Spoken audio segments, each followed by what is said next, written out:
प्यारे सज्जनों, हम एक समाज में रहते हैं। हमारे आसपास बहुत से लोग होते हैं। हम अपना जीवन अकेले व्यतीत नहीं कर सकते, इसलिए हमें लोगों के साथ रहना पड़ता है, उनकी संगत चुननी पड़ती है। लेकिन ये हम पर निर्भर करता है कि हम कैसे लोगों की संगत चुनते हैं। अगर आप अच्छी संगत चुनते हैं तो आप जीवन में आगे बढ़ेंगे, बुरे कामों में नहीं पड़ेंगे। लेकिन अगर आप बुरी संगत चुन लेते हैं तो आपका जीवन खराब हो जाएगा। संगत कैसी भी हो, उसका असर हमेशा हमारे ऊपर पड़ता जरूर है। इसलिए हमेशा अच्छी संगत में रहना चाहिए। आप सबने सुना ही होगा कि एक मछली पूरे तालाब को गंदा कर देती है। यही कहावत मनुष्यों पर भी लागू होती है। अच्छी सोच वाले व्यक्ति हमेशा ही आपको आगे बढ़ने के लिए प्रेरित करते हैं और बुरी सोच वाले व्यक्ति आपको पीछे खींच लेते हैं, आपको बुरे कामों में डाल देते हैं।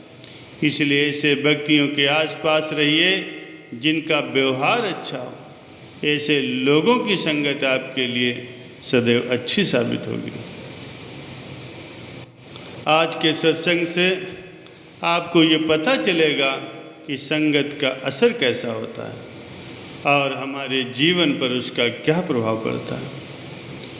प्यारे सज्जनों, एक गांव में किसी आदमी के पास बहुत सी गायें थीं। वो गायों का दूध बेच बेच करके अपना गुजारा करता था। एक बार उसके गांव में कई महात्मा आए, वहाँ पर यज्ञ करने लगे और वो वृक्षों के पत्तों पर श्री कृष्ण लिख रहे थे। वो व्यक्ति रोज ही अपनी गायों को वहाँ चराने के लिए ले जाता था। एक दिन एक गाय ने वो श्री कृष्ण नाम का पत्ता खा लिया। शाम को जब सभी गायें वापस अपने बाड़े में चली गईं तो वो गाय श्री कृष्ण बोलने लगी।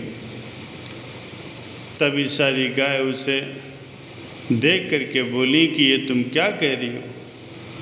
तो वो गाय बोली कि श्री कृष्ण नाम रूपी मैंने पत्ता खा लिया है। मुझे ऐसा लगता है कि मेरे अंदर श्री कृष्ण का नाम समा गया है और मेरा अहंकार समाप्त हो गया है। ऐसा कह करके वो गाय श्री कृष्ण का नाम जपने लगी। सभी गायों ने निर्णय लिया कि इसे अपनी टोली से बाहर कर देते हैं।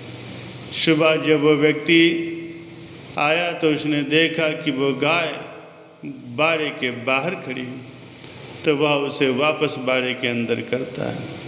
लेकिन बाकी गाय उसे सींग मार मार कर वापस बाड़े से बाहर निकाल देती। उस व्यक्ति को कुछ समझ में नहीं आया कि सभी गाय इसे दूर क्यों कर रहे हैं। क्या इसको कोई बीमारी लग गई? कहीं ऐसा न हो कि एक गाय के चक्कर में मेरी सभी गायें बीमार हो जाएं। तो वो व्यक्ति रात को उस गाय को जंगल में अकेला छोड़ आता है। जंगल में एक चोर को वो गाय मिल जाती है। वह उसे दूसरे गांव में ले जाकर के किसी किसान को बेच देता है। वो किसान भी देखता है कि ये गाय सारा दिन ही श्री कृष्ण का नाम जपती रहती है। अब किसान उस गाय का दूध बेच करके अपना गुजारा करने लगा। श्री कृष्ण नाम के प्रभाव से उस गाय का दूध अमृत के समान हो गया। दूर दूर से लोग उस गाय का दूध लेने के लिए आने लगे और उस किसान के घर के हालात सुधरने लगे। एक दिन राजा के एक मंत्री का वहाँ से गुजरना हुआ। तभी वो किसान के घर के पास रुके तो किसान ने उन्हें उस गाय का दूध पिलाया। वो मंत्री दूध पी करके बोले कि हमने आज तक कभी भी ऐसा दूध नहीं पिया। किसान बोला कि ये तो उस गाय का दूध है जो सारा दिन ही श्री कृष्ण के नाम का जाप करती। श्री कृष्ण का नाम जाप करती उस गाय को देखकर मंत्री बड़ा हैरान हुआ और वापस महल को लौट गया। उन दिनों उस नगर की रानी को कोई बीमारी लग गई थी। कई वैद्यों के उपचार के बाद भी जब वो ठीक नहीं हुई तो राजगुरु बोले कि रानी को तो अब भगवान ही बचा सकते हैं। तभी मंत्री ने राजा को उस गाय के बारे में बताया। राजा को इस बात पर विश्वास ही नहीं हुआ। वो मंत्री के साथ उस किसान के पास पहुँचे। उस गाय को देखकर हैरान रह गए। राजा किसान से बोला कि ये गाय मुझे दे दो। किसान हाथ जोड़ करके राजा से बोला, महाराज, इस गाय के कारण मेरे घर के हालात ठीक हुए। मैं ये गाय यदि आपको दे दूंगा तो फिर मैं भूखा मरने लगूंगा। राजा बोला, मैं आपको इस गाय के बदले में इतना धन दूंगा कि आपकी गरीबी दूर हो जाएगी। तब किसान ने बड़ी खुशी से उस गाय को राजा को दे दिया। अब वो गाय महल में रानी के पास रहती थी और श्री कृष्ण के नाम का जाप करती रहती।